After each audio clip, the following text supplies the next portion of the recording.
Hai semuanya, ketemu lagi bareng Mihu di sini. Oh ya, kali ini Mihu akan membawakan alur cerita Donghua yang berjudul Battle Through the Heaven. Mihu mengingatkan sekali lagi ya bahwa konten ini full spoiler.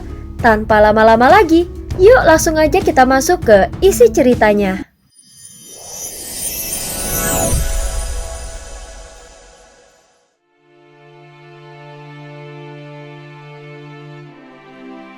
Melanjutkan dari kisah sebelumnya. Setelah berbincang dengan Ye Beijing tentang sang pemusnah, ekspresi Xiaoyan tampak sedikit tidak berdaya mendengar apa yang dikatakan Ye Beijing. Apakah kalimat ini bisa disebut sebagai solusi? Jelas sekali ini bukanlah solusi, melainkan sekedar berpura-pura tidak tahu setelah dikelabui oleh sang pemusnah. Selama membuat dirinya merasa tidak dipermainkan, maka itu hanyalah bentuk penipuan diri sendiri. Mengenai topik tentang sang pemusnah, sepertinya sulit bagi Ye Beijing untuk memberikan informasi yang lebih akurat dan berguna. Namun alasan Xiaoyan secara aktif membahas tentang sang pemusnah dengan Ye Beijing sebenarnya sudah diperhitungkan olehnya. Langkah pertama adalah menghilangkan kecurigaan Ye Beijing terhadap dirinya. Saat ini Xiaoyan tidak tahu apa yang sebenarnya terjadi. Mungkin saja dia sedang dipermainkan oleh sang pemusnah. Hasilnya dia sudah masuk ke dalam pertemuan yang berkaitan dengan sang pemusnah. Sekalipun identitasnya palsu dan dia bukan sang pemusnah yang sebenarnya, namun tidak ada seorang pun yang dapat membuktikannya. Maka dari itu dia membutuhkan saksi dan Ye Beijing adalah pilihan yang cukup baik. Di alam dewa kekacauan, identitas Xiaoyan memang sedikit istimewa. Dia telah menjalani kehidupan yang panjang dan angka 9 selalu mengikuti dirinya. Apakah ini kebetulan? Sepertinya Xiaoyan tidak berpikir demikian. Sejak di ranah dewa abadi, para leluhur sudah menyebutkan bahwa Xiaoyan adalah puncak dari 9. Dan adalah angka 9 yang seharusnya memikul kehormatan tertinggi. Seolah-olah angka ini memiliki keterkaitan erat dengan seluruh hidupnya. Jadi ini bukanlah kebetulan. Alasan dibaliknya masih belum bisa dipahami, tetapi yang pasti hal ini berkaitan dengan nasib dan karma dirinya sendiri. Memang itu adalah solusi yang terbaik. Meskipun Xiaoyan enggan mengakui bahkan merasa tidak habis pikir, tetapi Ye Beijing bukanlah orang bodoh. Pasti ada alasan dia bisa bertahan hidup sampai sekarang dengan kekuatannya yang begitu besar. Kepribadian Ye Beijing sangat kompleks, seolah-olah memiliki banyak kepribadian di dalam satu tubuh. Dengan ambisi sebagai faktor utama yang mengendalikannya, namun dalam menghadapi musuh dia sama sekali tidak mengenal belas kasihan. Dalam pertarungan dia memiliki insting yang tajam. Entah Sukyante dengan sengaja berpura-pura lemah atau tidak, namun begitu dia melawan, Xiaoyan merasa bahwa Ye Beijing memiliki peluang kemenangan yang lebih besar. Bagaimana? Kau pasti merasa aku tidak salah kan? Ye Beijing menyeringai, merasa sangat bangga pada dirinya sendiri. Xiaoyan memutuskan untuk tidak membahas sang pemusnah lebih jauh. Sepertinya hanya Hua Ken yang bisa memberikan pemahaman lebih mendalam mengenai hal ini. Selain mengenai sang pemusnah, sebenarnya aku masih punya pertanyaan lain. Ye Beijing segera menatapnya dengan mata membesar karena terkejut. Dia bahkan tampak seperti anak kecil yang polos dan naif. Namun Xiaoyan tahu betul bahwa semua ini hanyalah kepura-puraan. Aku ingin tahu lebih banyak tentang klan Qimi. Ini adalah pertanyaan yang sudah lama ada di dalam benak Xiaoyan, bahkan sejak dia berada di dunia kuno dewa abadi dan iblis. Xiaoyan telah mengetahui banyak rahasia tentang klan Qimi dari Yongdong. Namun dia masih ingin memastikan satu hal, apakah selain menguasai tubuh oleh sisa kesadaran orang lain, Ye Beijing juga memiliki kekuatan perampasan tubuh yang sebenarnya. Di 9 dunia, kekuatan perampasan tubuh bukan hanya dimiliki oleh klan Qimi, namun hanya klan Qimi yang memperkuat diri mereka dengan terus-menerus merampas tubuh para ahli. Apakah klan Qimi telah lama menghilang? Setelah beberapa saat, Xiaoyan melanjutkan pertanyaannya. Menghilang? Apakah kau benar-benar berkata jujur padaku? Ye Beijing langsung menjawab tanpa berpikir panjang. Tatapan Xiaoyan sedikit menyipit sambil menatap Ye Beijing dengan serius.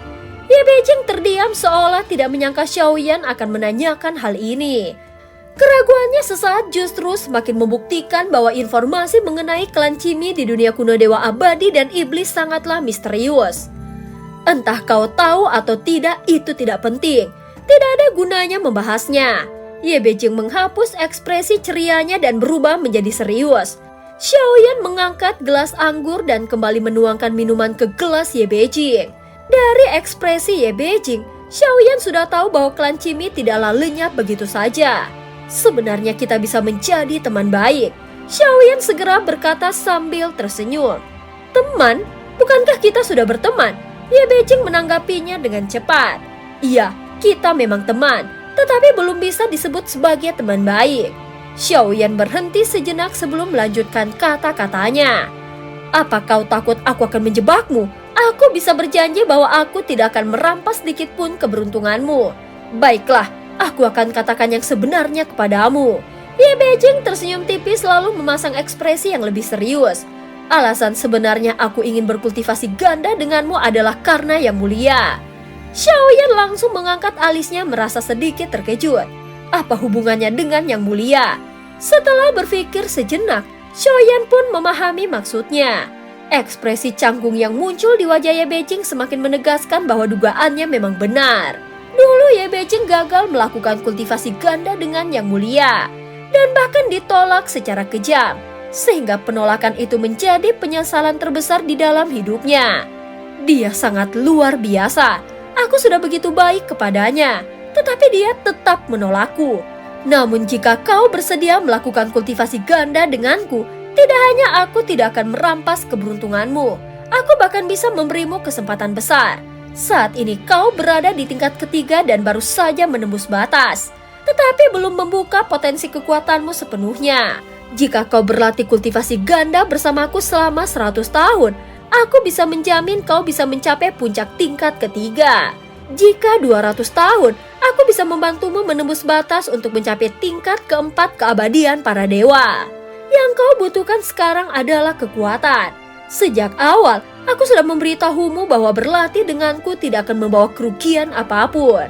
Setelah mengatakannya, Ye Beijing mengedipkan matanya yang genit. Saat ini Xiaoyan mengelus dagunya. Dia tampak mendengarkan dengan seksama sambil mengangguk dengan pelan. Kedengarannya memang menarik. Metode ini bisa membuat kekuatanku meningkat dengan sangat cepat. Sesuatu yang sulit dicapai melalui cara lain. Tentu saja, jalan dao yang kujalani adalah jalan yang terbaik di 9 dunia. Dari kecantikan pun tidak perlu diragukan lagi. Ye Beijing segera mengangkat dagunya dengan bangga. Namun Xiaoyan tiba-tiba tersenyum samar dan bertanya dengan nada yang dalam. Tapi bagaimana kalau kau merampas tubuhku? Tatapan Ye Beijing seketika membeku. Ekspresinya berubah dari terkejut menjadi serius lalu sedikit gelap. Ye Beijing tidak menduga bahwa Xiaoyan memiliki tebakan yang cukup berani. Klan Cimi memiliki kemampuan perampasan tubuh yang begitu kuat. Jika begitu, mana mungkin mereka bisa musnah begitu saja? Apakah ada kekuatan yang lebih besar di dunia kuno Dewa Abadi dan Iblis yang berhasil melenyapkan mereka? Xiaoyan berkata dengan nada yang tenang sambil memegang gelas anggurnya.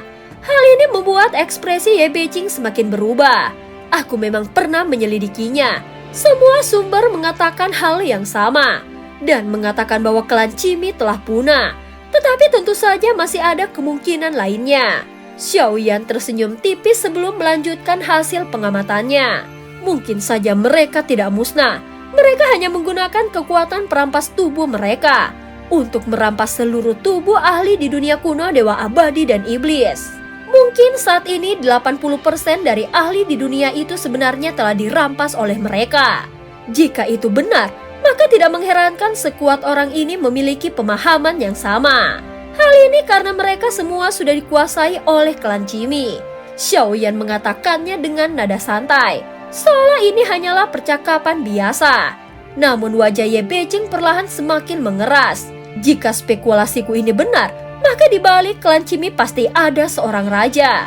Xiaoyan menatap tajam ke arah Ye Beijing dan meletakkan gelasnya ke atas meja dengan suara yang menggema. Kau pasti tahu siapa raja itu, bukan?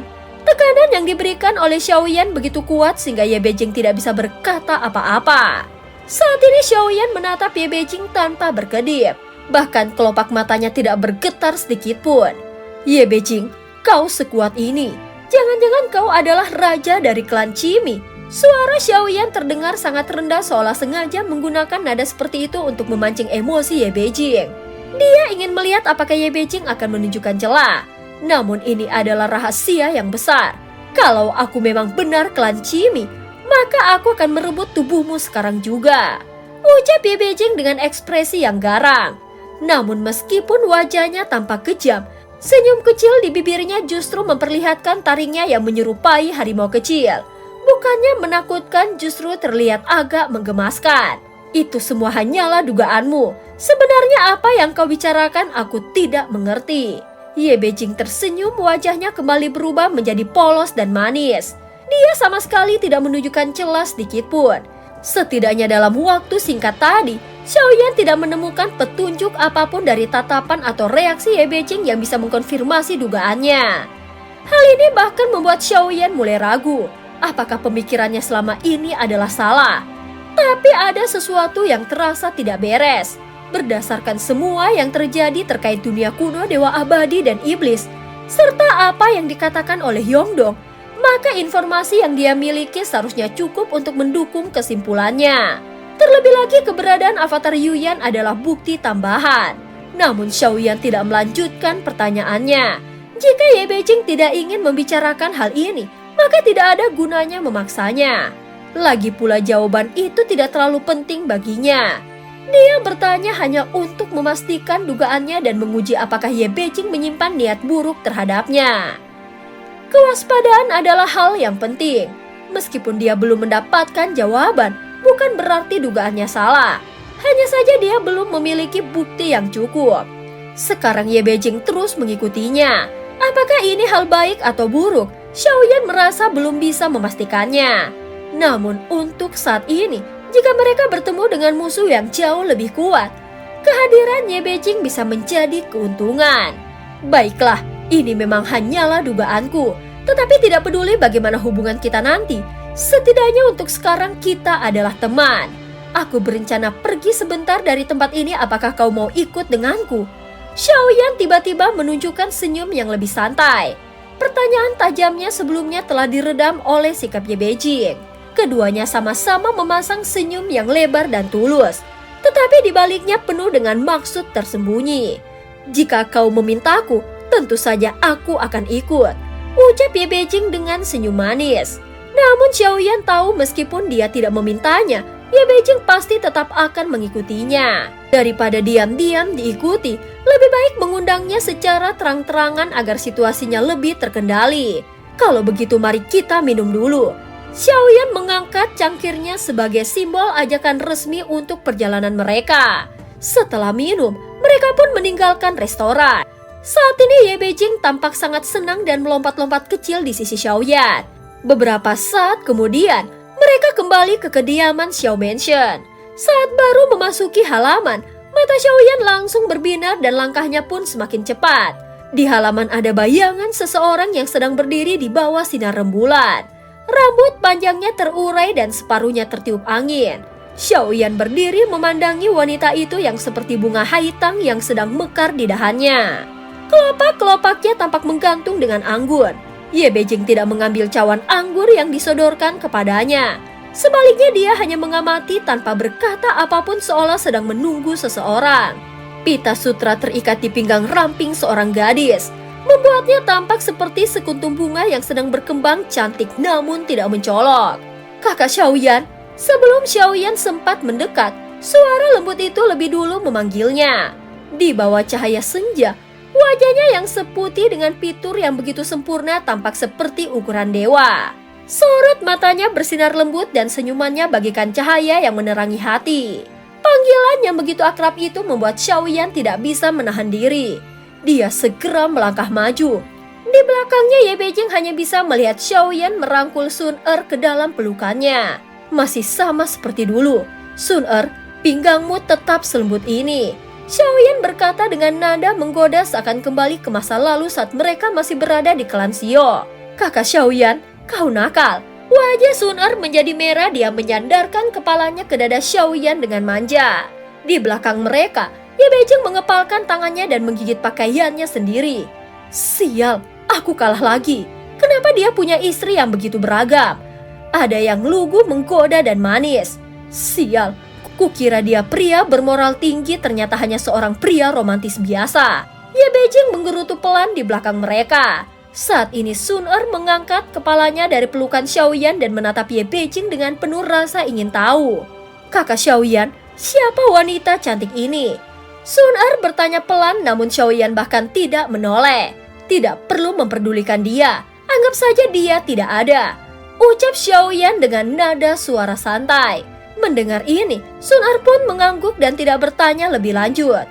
Namun Ye Beijing justru memalingkan wajahnya dan telinganya sedikit memerah. Seolah tidak ingin diabaikan, dia langsung memperkenalkan dirinya sambil berjalan ke arah Sun Er tanpa ragu. Hai, namaku adalah Ye Beijing. Aku adalah pengagum Xiaoyan. Mungkin suatu hari nanti kita bisa menjadi saudari. Ye Beijing segera mengulurkan tangannya. Meski situasi ini tidak terlalu cocok untuk perkenalan, Sun Er perlahan mengulurkan tangannya juga. Matanya membentuk lengkungan bulan sabit yang indah. Ye Beijing menatap wanita cantik di depannya. Senyum Sun Er tidak hanya menawan, tetapi juga dilengkapi oleh ketulusan yang sangat tulus. Aneh, aku sudah mengenai intinya. Tetapi mengapa dia tetap tidak tergoyahkan? Jadi semua wanita yang ada di sekitarnya adalah yang terbaik dari yang terbaik. Ye Beijing terus menggigit bibirnya dan merasa frustasi. Saat ini Sun Er menyipitkan matanya dan memperhatikan ekspresi Ye Beijing yang berubah-ubah. Perkenalkan, dia istriku, namanya Gu Sun Er. Xiaoyan akhirnya memperkenalkan Sun Er dengan santai. Sun Er, ini adalah Ye Beijing, seorang senior dari dunia kuno, dewa abadi dan iblis. Dia adalah orang yang membantu mengusir Taisu. Saat menyebutkan Ye Beijing, Xiaoyan menambahkan beberapa kata pujian. Daripada merendahkannya, lebih baik memujinya hingga merasa kesepian. Terima kasih atas bantuanmu, senior Ye Beijing, ucap Sun Er sedikit membungkuk dengan sikap yang anggun. Bagaimana caramu melatih mereka? Kau punya banyak wanita di sekelilingmu. Apa mereka tidak cemburu? Setelah berkata demikian, Ye Beijing menatap Sun Er lagi. Aku mengatakan bahwa aku pengagumnya. Kau tidak punya pendapat tentang itu. Sun Er tersenyum lembut saat menatapnya. Apa yang kupikirkan tidaklah penting. Sun Er menjawab dengan nada yang tenang. Xiaoyan dengan lembut menyelipkan tangannya di belakang rambut telinga Sun Er. Pemandangan mesra ini langsung membuat Ye Beijing merasa tidur terasa nyaman. Kakak Xiaoyan memiliki banyak pengagum. Wajar saja karena dia sangat luar biasa. Tetapi aku tahu meskipun suatu hari aku sudah tidak ada lagi, tempatku di dalam hatinya tidak akan bisa digantikan oleh siapapun. Suara Sun Er jernih dan lembut seperti alunan nada yang harmonis. Sial, ini soal kelas seorang wanita. Ye Beijing menunjukkan ekspresi kecewa. Sekali lagi dia kalah telak. Segera dia melambaikan tangannya dan dia pergi dengan nada lesu. Sial, aku tidak mau lagi melihat pasangan ini bermesraan di depanku. Setelah Ye Beijing pergi, Xiaoyan kembali memeluk Sun Er dan bibir mereka saling bersentuhan dengan lembut. Sun Er sedikit menegang tetapi segera menjadi lebih rileks. Saat berikutnya, Xiaoyan segera menggendongnya seketika tubuh mereka menghilang dan muncul di dalam kamar. Setelah sekian lama tidak bertemu, mereka pun larut dalam kerinduan yang menggebu. Dan cerita pun berakhir. Terima kasih udah dengerin Mihu dari awal sampai akhir ya. Jangan lupa untuk like, comment, and subscribe. Sampai jumpa.